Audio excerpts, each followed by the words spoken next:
Welcome back to Papi University.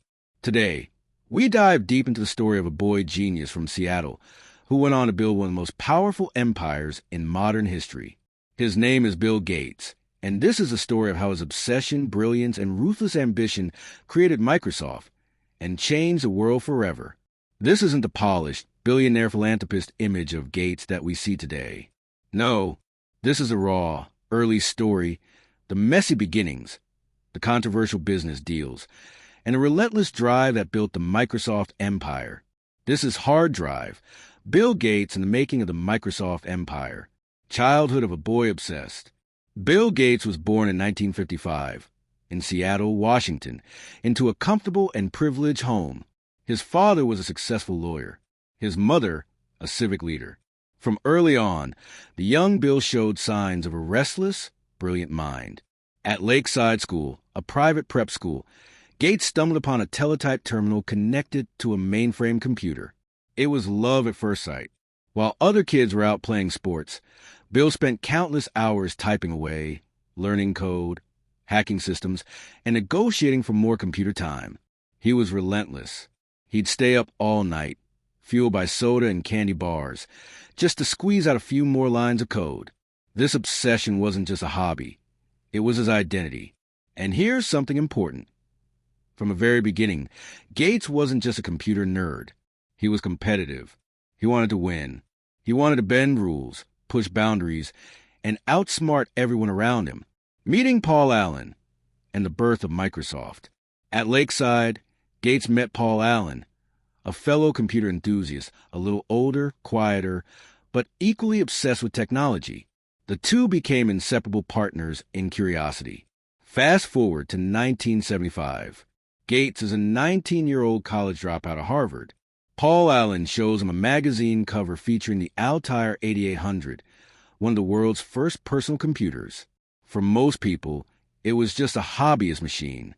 But Gates and Allen, they saw the future. They rushed to create a version of the basic programming language for the Altair. And it worked.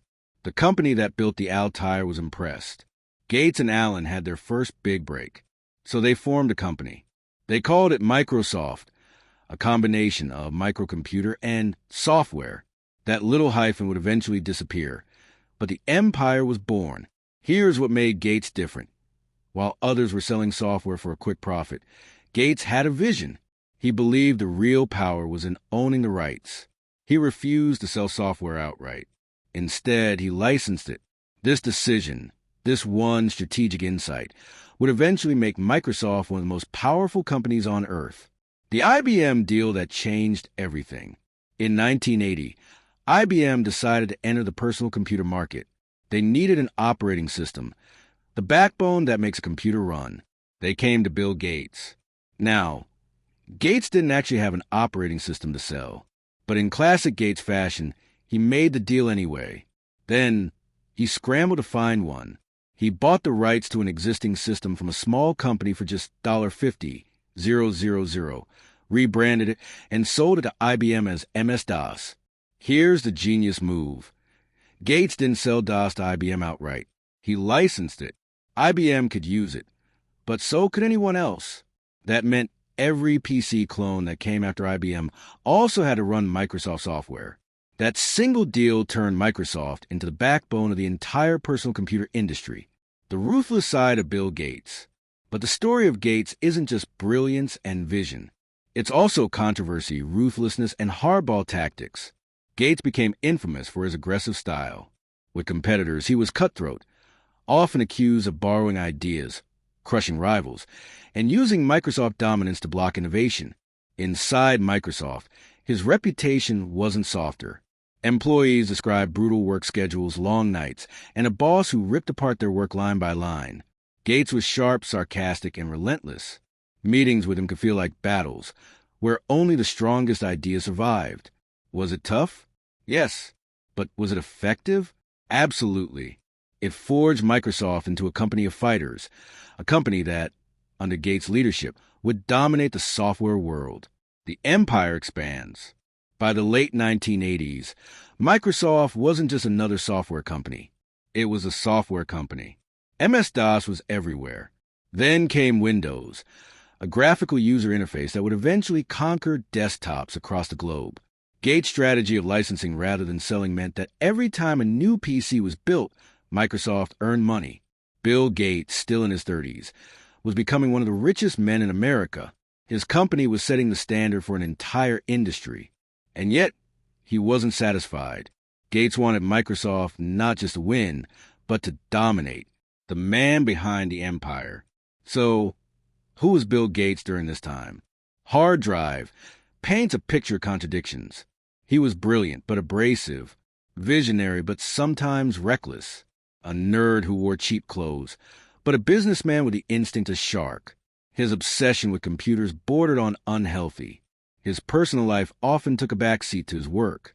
Friends and rivals alike described him as someone who had to win, whether it was at chess in business or in any argument. This intensity, for better or worse, was the fuel of Microsoft, legacy of the early Gates. Hard Drive was published in 1992.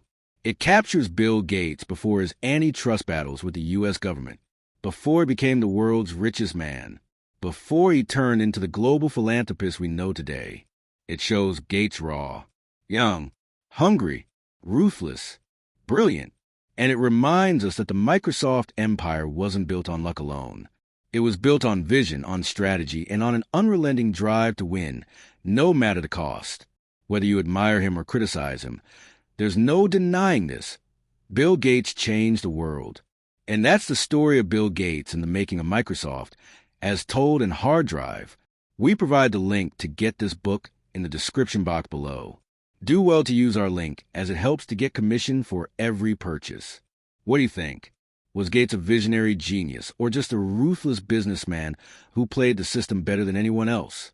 Let us know in the comments. And if you enjoyed this deep dive, don't forget to like the video, subscribe to Papi University, and hit that notification bell so you never miss a story. Until next time, keep learning, keep growing, and keep pushing the limits of what's possible. We provide the link to get this book in the description box below. Do well to use our link. We get commission for every purchase. The commission help us to continually provide valuable content to our loyal family.